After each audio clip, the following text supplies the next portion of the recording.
لا اسألکم علیہ اجرا الا المودۃ فی القربى. کیا کہا؟ قل، اے محبوب لوگوں سے کہہ دو، لا اسألکم، کہ میں تم سے کوئی اجرت نہیں مانگتا. میں نے جو تمہیں دیا اس کے عوض میں، اس کے بدل میں تم سے کچھ نہیں مانگتا، کچھ نہیں مانگتا. اور تم دے بھی نہیں سکتے، تم دے بھی نہیں سکتے، اس لیے کہ اسی رسول کے لیے خدا نے کائنات کو وجود عطا فرمایا. اسی رسول کے لیے خدا نے کائنات کو وجود عطا فرمایا. اور کائنات کی ہر اشیاء یہ سمجھ لیجئے کہ خدا کا رسول کا صدقہ ہے. کائنات کی تمام اشیاء یہ رسول کا صدقہ ہے. اب کائنات کو وجود ملا اسی رسول کے صدقے میں، تو ہم تم کیا دے سکتے اس رسول کو؟ سمجھ رہے؟ ہم تم اس رسول کو کیا دے سکتے؟ اور اتنا ہی نہیں، کائنات کو تو وجود عطا کیا، اور جہاں اللہ کی بہت ساری مخلوق ہے اس میں عرش، کرسی، لوح اور قلم یہ بھی بہت بڑی مخلوق ہے. عرش، کرسی، لوح اور قلم یہ بھی بہت بڑی مخلوق ہے. عرش اس کی شان اور شوکت کیا ہے پتہ ہے؟ عرش اتنا بڑا ہے، اگر کرسی زمین اور آسمان کو اگر کسی میدان میں زمین، کرسی اور آسمان یہ تینوں عرش کے سامنے ایسے ہیں جیسے بہت بڑے میدان میں ایک چھلا پڑا ہے. سمجھے؟ جیسے بہت بڑے میدان میں ایک چھلا پڑا ہے، اتنا بڑا ہے عرش. اللہ کی ساری کائنات کو اگر کسی نے گھیر کے رکھا ہے تو اس کو عرش کہتے ہیں، اس کو عرش کہتے ہیں. یہ عرش ہے. اور کرسی، اللہ کی کرسی، اس کا ذکر خدا نے قرآن میں کہا، جس کو آیت الکرسی کہتے ہیں، جس کو آیت الکرسی کہتے ہیں. اس میں اللہ نے اپنی کرسی کا ذکر کیا، جس کو آیت الکرسی کہتے ہیں. اس کی شان یہ کہ اگر کوئی رات میں پڑھ دے تو صبح تک فرشتے پڑھنے والے کی حفاظت کرتے، اور آیت الکرسی کوئی صبح پڑھ لے تو رات تک فرشتے اس کی حفاظت کرتے. اور آیت الکرسی پڑھ کے اگر کوئی گھر سے نکلے تو اللہ تبارک و تعالیٰ اس کے ساتھ دو فرشتے کو کر دیتا. موت کے علاوہ ہر مصیبت سے فرشتے اس کی حفاظت کرتے. یہ ہے کرسی. اور لوح کس کو کہتے ہیں؟ لوح وہ ہے جس پہ ساری کائنات کے احوال و اعمال لکھے جاتے ہیں، اس کو کہتے ہیں لوح. اور قلم کا ذکر اللہ نے قرآن میں کیا اور اس کی قسم بھی اٹھائی، نون والقلم وما یسطرون، اس کو کہتے ہیں قلم. یہ چار اللہ کی بہت بڑی مخلوق ہے. اب اگر یہ چاروں کو آپ حدیث میں دیکھیں کہ یہ پیدا کیسے ہوئی، سمجھے؟ آپ یہ چاروں کا حدیث میں دیکھیں کہ یہ پیدا کیسے ہوئے، تو آپ سنیے. ذکر امام حسین چھیڑنے کے لیے آپ نے بٹھایا، تو میں چاہتا پوری توجہ ادھر کریں، کیونکہ ذکر امام حسین اسی وقت سمجھ میں آئے گا جب شروع سے آخر تک آپ کی توجہ میری طرف ہو، میری طرف متوجہ رہے. اب عرش، کرسی، لوح اور قلم، اس کو اللہ نے کیسے پیدا کیا؟ اب حدیث میں آئے ان کو پیدا کیسے کیا گیا تو آپ کو پتا چلے گا. اللہ نے اپنے نور سے نور کو پیدا کیا. اللہ نے اپنے نور سے ایک نور کو پیدا کیا اور اس نور کو نام دیا محمد صلی اللہ علیہ وسلم. اس نور کو نام دیا محمد صلی اللہ علیہ وسلم. اور جب اس نور کو خدا نے دیکھا تو خدا کے دیکھنے کی حیبت اس نور پر تعریف. سمجھ رہے؟ اپنے نور سے نور کو پیدا کیا اور اسی نور کو نور محمد کہتے ہیں. اسی نور کو نور محمد کہتے ہیں. اور پھر اللہ نے جب اس نور کو دیکھا تو نور کو دیکھنے کے بعد اس نور محمد پر اللہ کے دیکھنے کی ہیبت طاری ہوئی. جب اللہ کے دیکھنے کی ہیبت طاری ہوئی تو وہ نور کو پسینہ آ گیا. وہ نور کو اس کو پسینہ آ گیا. اس نور کو پسینہ آ گیا اور اسی پسینے سے اللہ نے عرش کو پیدا کیا. اللہ نے کرسی کو پیدا کیا. اللہ نے لوح کو پیدا کیا. اللہ نے قلم کو پیدا کیا. اب میں آپ سے پوچھنا چاہتا ہوں، دیکھیں اہل بیت کی شان، ان کا مقام، ان کا مرتبہ. جب اللہ نے اپنے نور سے نور کو پیدا کیا اور نور کو جب دیکھا تو اس کا پسینہ آیا. جب نور کو پسینہ آتا ہے تو عرش پیدا ہوتا ہے، لوح پیدا ہوتا ہے، قلم پیدا ہوتا ہے، کرسی پیدا ہوتی ہے. اب میں آپ سے پوچھنا چاہتا ہوں، جب نور کے پسینے سے عرش، کرسی، لوح اور قلم پیدا ہوتے تو اسی لیے فرمایا گیا جب اس نور کے پسینے کا کوئی جواب نہیں، جس پسینے سے عرش پیدا ہو، کرسی پیدا ہو، لوح پیدا ہو، قلم پیدا ہو، یاد رکھے اس نور کے پسینے کا یہ عالم. تو اس نور سے اگر اس نور کے نور سے جو پیدا ہو ان کو علی کہتے ہیں، ان کو فاطمہ کہتے ہیں، ان کو حسن و حسین کہتے ہیں. جب پسینے سے پیدا ہونے والے کا کوئی جواب نہیں تو نور سے پیدا ہونے والے علی، فاطمہ، حسن و حسین کا کوئی جواب کیا لا سکتا؟ کوئی ان کا جواب کیا لا سکتا؟ تو خدا نے کیا کہا؟ کل لا سالکم علیہ اجرا. کوئی ان کا جواب نہیں لا سکتا، کوئی نہیں لا سکتا. یہ شان مصطفیٰ کی. اسی لیے تو کہا خلق کے حاکم تم، رزق کے قاسم تم. جو ملا تم سے ملا، تم پہ کروڑوں دور. کیوں کہ جو بھی ملا سب کو حضور سے ملا. حسن یوسف بھی کاسے گدائی لے کر کھڑا ہے. سمجھے؟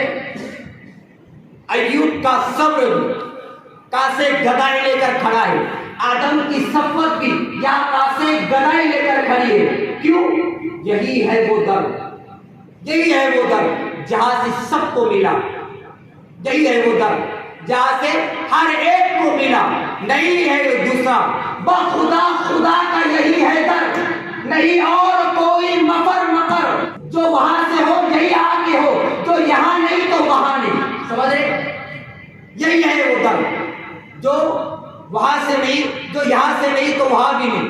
یہ بات یاد رکھیے. ایک بات یہ سمجھنے کی، خدا نے قرآن میں کہا اللہ سالکم، کہ میں تم سے حبیب کہہ دو کوئی اجرت نہیں مانگتا، کوئی اجرت نہیں مانگتا. جو میں نے تمہیں دیا اس کے عوض میں کوئی اجرت نہیں مانگتا. جو میں نے احسان کیا اس کے بدل میں تم سے کچھ نہیں مانگتا. احسانات کیا تھی؟ کہ جو قوم نمک اور کافور میں فرق نہیں کرتی تھی اس قوم کو خدا کی پہچان عطا کی. جو قوم گناہوں کے دلدل کے اندر ڈوب چکے، پھنس چکے تھے، ان کو نکال کر آسمان ہدایت کا ستارہ بنایا. جو قوم ماں کے ساتھ زنا کرتے تھی اس قوم کو ماں باپ کا ادب بتایا. جو قوم کھانے کا طریقہ اور سلیقہ نہیں جانتی تھی ان کو زندگی گزارنے کا سلیقہ بتایا. جو کچھ بھی تمہیں ملا میری وجہ سے ملا. تمدن، کلچر، جو بھی تمہیں ملا یہ صرف میری وجہ سے ملا. یہاں تک کہ خدا کی پہچان بھی تمہیں جو ملی میری وجہ سے. یہ جو کچھ بھی میں نے تمہیں دیا اس کے عوض میں میں تم سے کچھ نہیں مانگتا. کیا کہا؟ صرف جب کہا کچھ نہیں مانگتا تو کہا ایک چیز مانگتا. کیا؟ اللہ. صرف اللہ کا مطلب کیا ہوتا ہے؟ صرف، بس، اونلی الا اللہ. پڑھتے ہیں کلمہ لا الہ، نہیں کوئی معبود الا اللہ، الا اللہ. سوائے اللہ کے. یہ اللہ بتا رہے کہ کوئی ہے جو معبود ہے, کوئی ہے جو معبود ہے. آپ نماز پڑھتے, نماز میں انگلی اٹھاتے, کہاں اٹھاتے؟ اشہد ان لا, سمجھ رہے؟ یہ اشہد ان لا, لا اتنے کا کیا مطلب ہے؟ میں گواہی دیتا ہوں کوئی معبود نہیں. تو تھوڑا آپ کفر کے قریب پہنچ رہے ہیں, تو اس لیے انگلی اٹھاتے ہیں. زبان سے جب یہ جملہ کہتے انگلی اٹھاتے, کیا کہتے؟ زبان سے جب کہتے انگلی اٹھاتے, اور انگلی کی اشارے سے اس وقت تک, اتنی دیر تک یہ کہتے ایک ہے. سمجھ رہے؟ ایک ہے. انگلی کب نیچے رکھتے؟ جب الا اللہ پڑھتے. سمجھ رہے؟ کیونکہ آپ زبان سے آپ نے بول دیے سوائے اللہ کے. تو جب تک آپ اتنا کہے لا الہ نہیں کوئی معبود, تو اس وقت آپ نماز میں بھی انگلی اٹھا رہے اور کہہ رہے ایک ہے. اور جب الا اللہ زبان سے اقرار کر دیا کہ سوائے اللہ کے کیا اللہ ہے, تو پھر انگلی نیچے رکھتے. ایسا ہی ہے. تو یہ اللہ بتا رہے کہ کچھ ہے, صرف ایک کی بات کر رہا ہے. تو اس آیت میں بھی ہے الا المودۃ. پہلے تو کہا میں تم سے کچھ نہیں مانگتا, لا اسألکم علیہ اجرا. پھر کہا الا, صرف. یہ اللہ بتا رہے کچھ مانگ ہو رہی ہے, کچھ مانگا جا رہا ہے. تو کہا الا, صرف, کچھ میں بھی ایک. کیا ہے وہ؟ المودۃ, کہ میں محبت, مودت مانگتا, محبت مانگتا تم سے. کس کے لیے؟ اپنے لیے. حضور یہ آیت میں کہہ رہے مودت مانگتا, مودت چاہتا, تو کس کے لیے؟ اپنے لیے نہیں, کسی اور کے لیے. آگے آئے گا کس کے لیے, آیت پڑھوں گا میں. لیکن یہاں روک کے وہ حضور اپنے لیے نہیں مانگ رہے تھے. ارے تم کو یہ تمہاری مجبوری ہے کہ تمہیں اس رسول سے پیار کرنا پڑے, اس رسول کو ماننا پڑے, یہ ہماری مجبوری ہے. کیوں کہ پہلے بتا چکے لا یؤمن احدکم حتی اکون احب الیہ من والدہ وولدہ والناس اجمعین, کہ تم اپنے باپ سے زیادہ, اپنی اولاد سے زیادہ, اپنی ماں سے زیادہ, حتیٰ کہ اپنی مال سے زیادہ, اور ایک مقام پہ کہا اپنی جان سے زیادہ.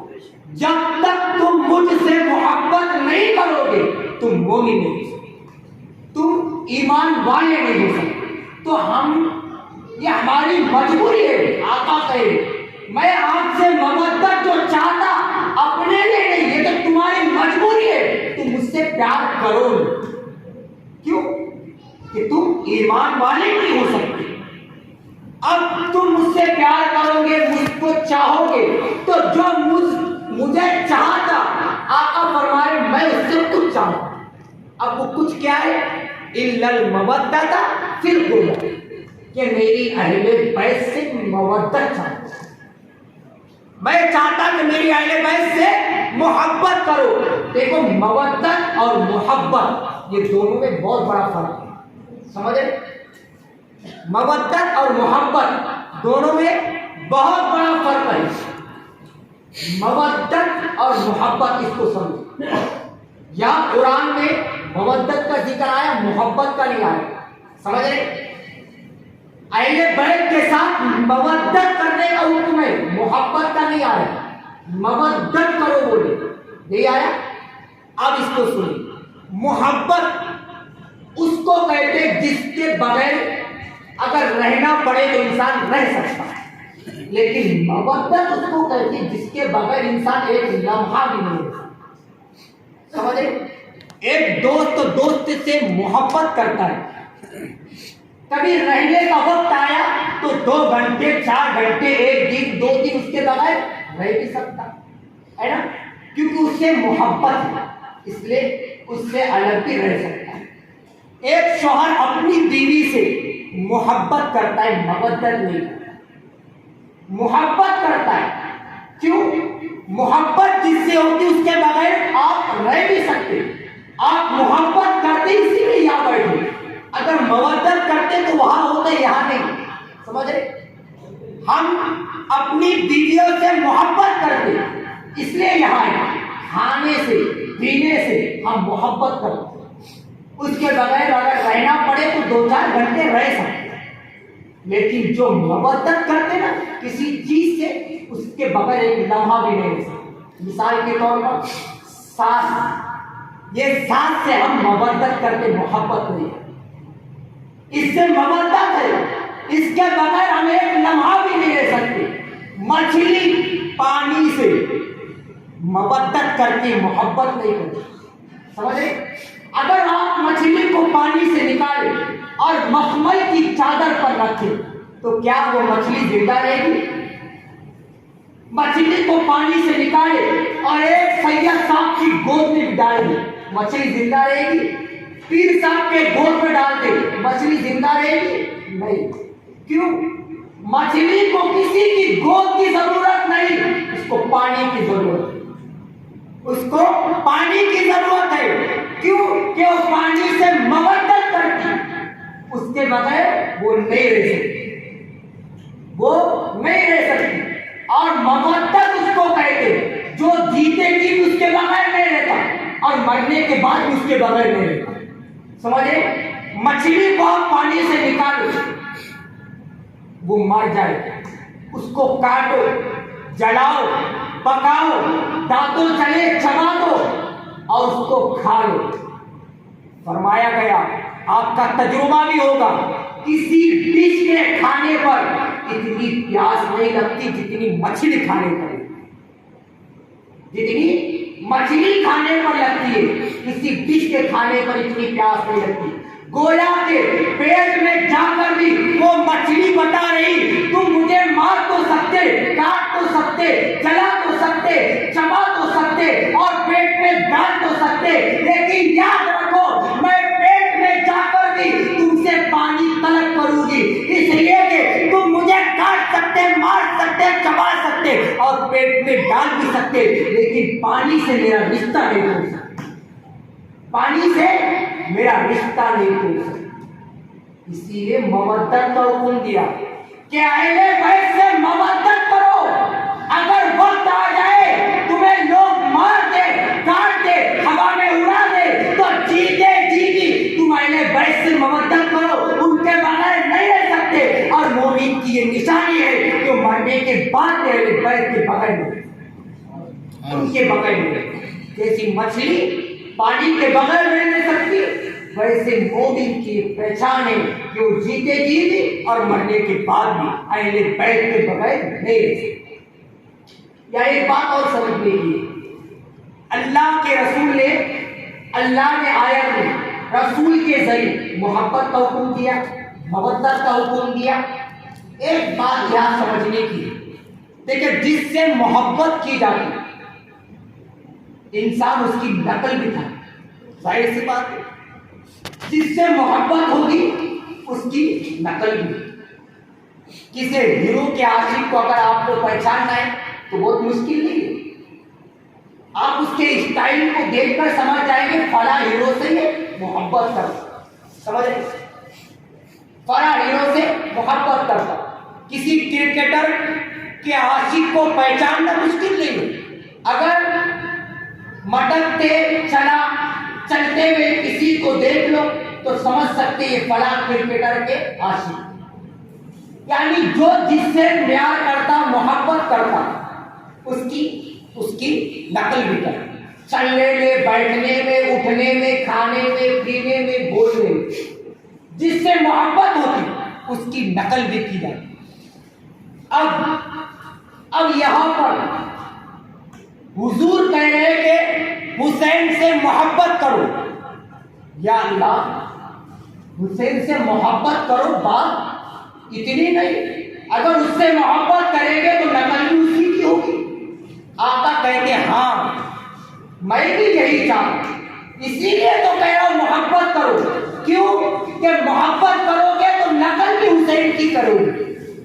اسی لیے کہہ رہا ہوں محبت کرو، کیونکہ مجھے پتا ہے جب دور بدل جائے اور گناہ عام ہو جائے اور جہاں اوروں کے بچے شراب پیئیں گے